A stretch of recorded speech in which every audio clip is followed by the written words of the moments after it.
Hi, I'm Kat. I am going to be talking about the Tarras Valley Nature Reserve, which is a community-owned nature reserve in the south of Scotland. A bit of background about the project.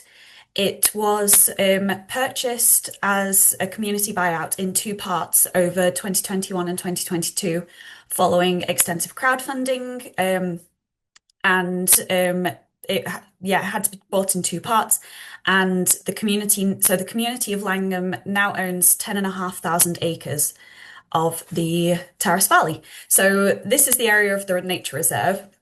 As I say, it's 10,500 acres. It includes nine properties, six of which are residential. There's three derelict that are going to be developed hopefully in future, and also includes a working sheep farm. There are loads of different habitats across the nature reserve, including extensive areas of moorland.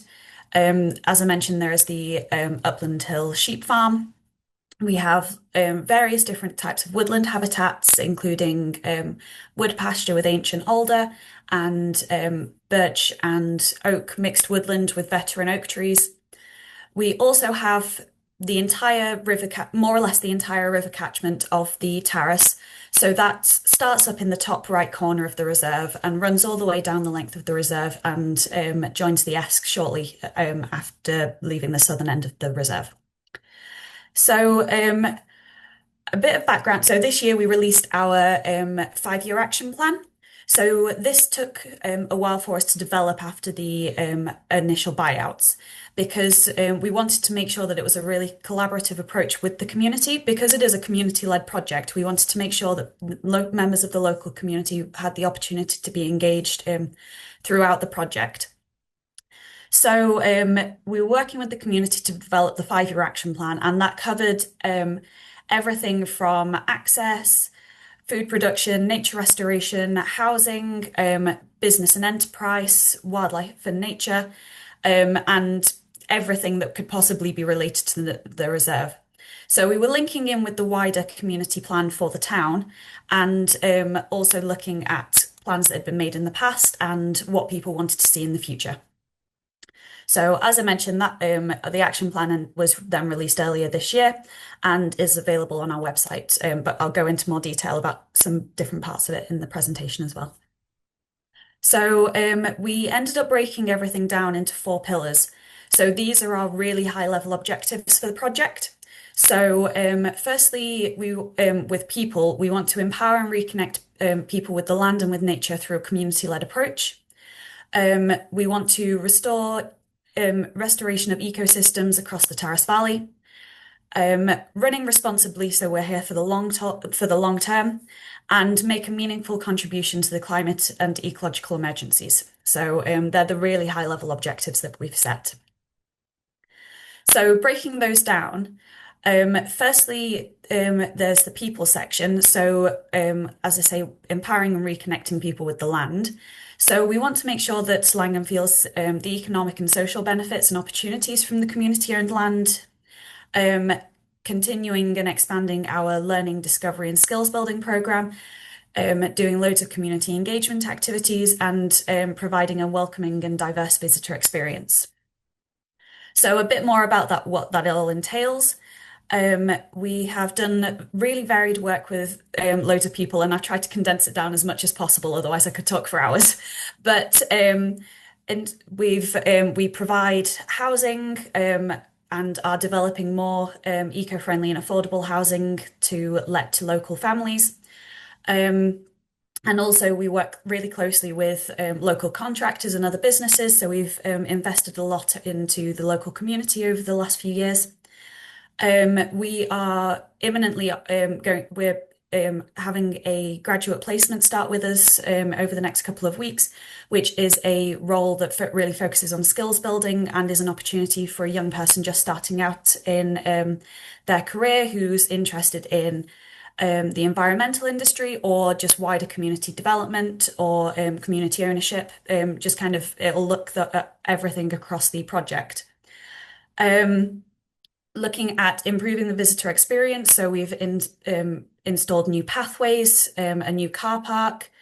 We've recently put up our new signs, so just to make it a lot more accessible and more welcoming for people to visit. We've hosted a wide range of community and engagement events, including things like Dark Skies Nights. We've had woodland yoga. We've hosted Kayleys to celebrate Community Land Week.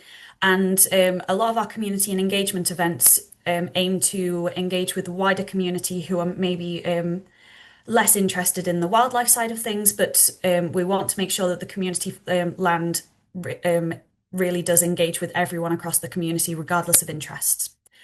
We also do a lot of environmental and outdoor education, and that is right through from nursery to university.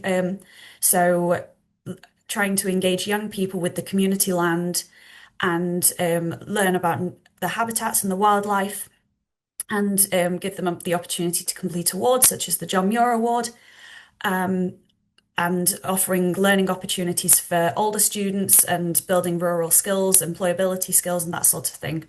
We've also hosted various external training events and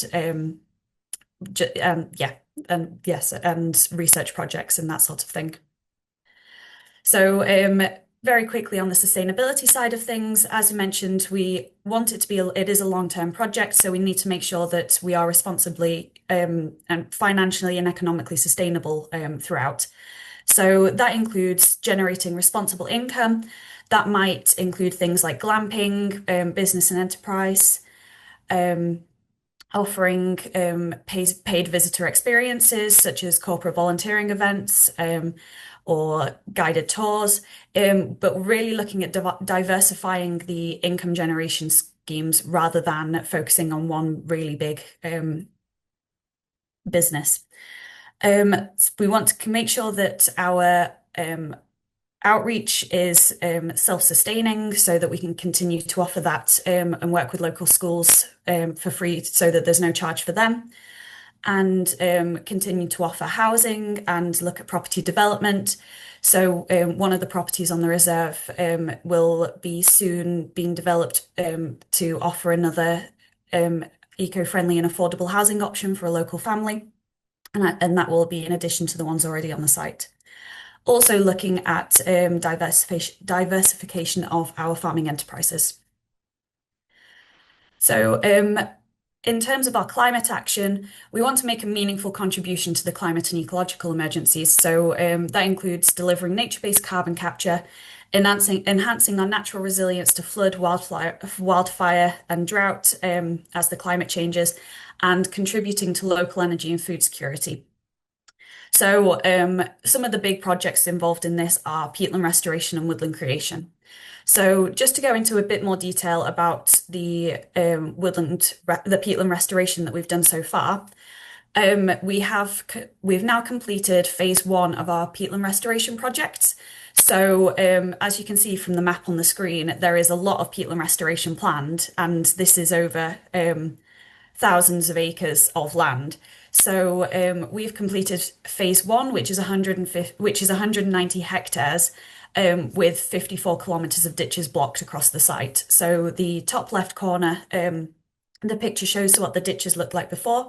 We had specialist contractors come on with diggers to do the work.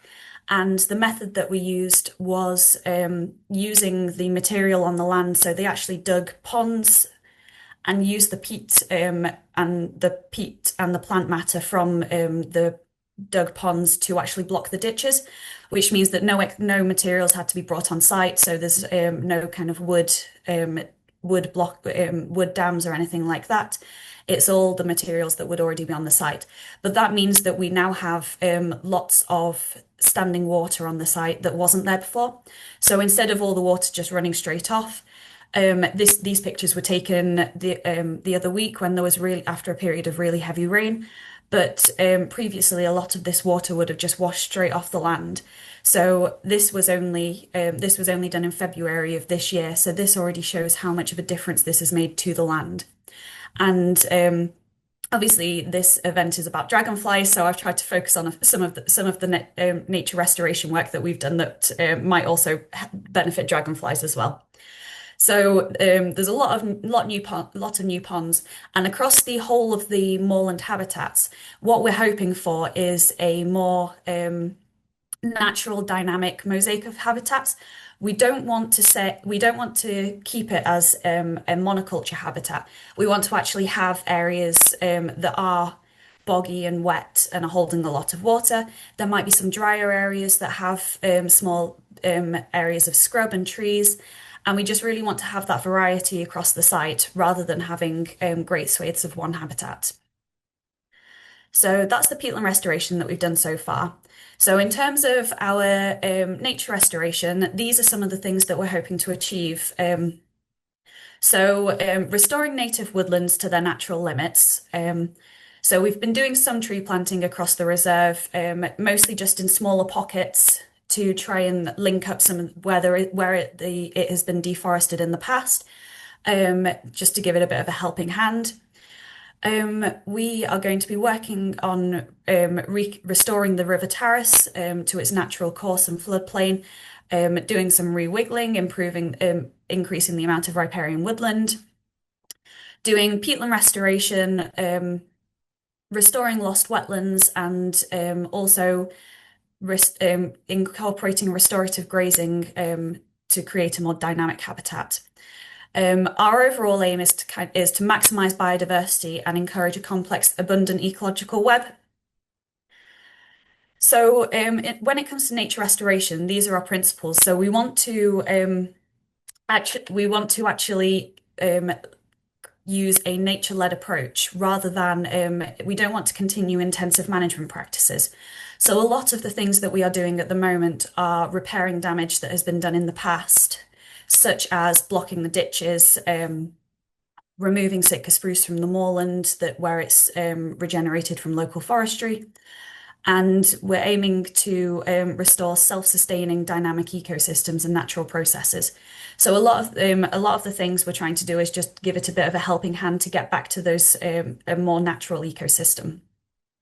We do have to accept that we can't predict every outcome, we aren't looking to control every outcome. Because we've chosen to do this nature-led approach, what it actually ends up looking like in the end isn't guaranteed because we're trying to let the land do what follow a route that it would naturally take rather than forcing it in one direction. So these are some of the other things that we've been doing on the nature restoration side of things. So making sure that we're really familiar with the land. We've been doing extensive wildlife surveys, both with contracted ecological consultants, but also through volunteers and citizen science projects. So towards the end, I've got a list of the dragonflies that have actually been recorded by one of our volunteers. So so it's really varied and we're really trying to get to know the land and what's on it.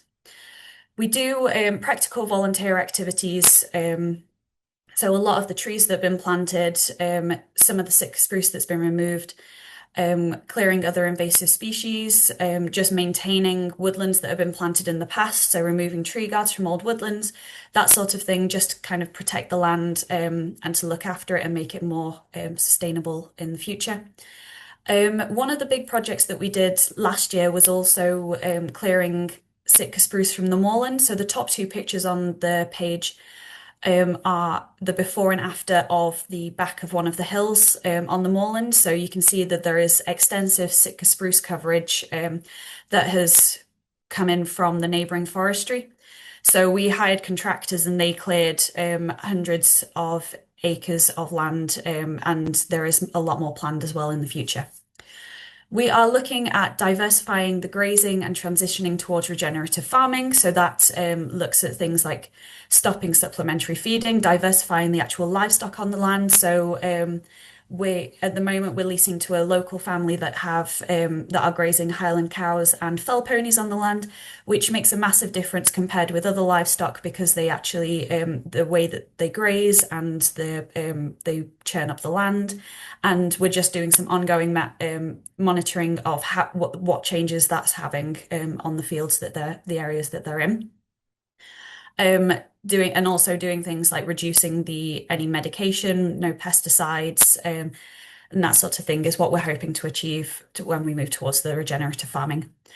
I mentioned river restoration projects. So the bottom left corner, the picture, is the northern end of the Tarras Valley.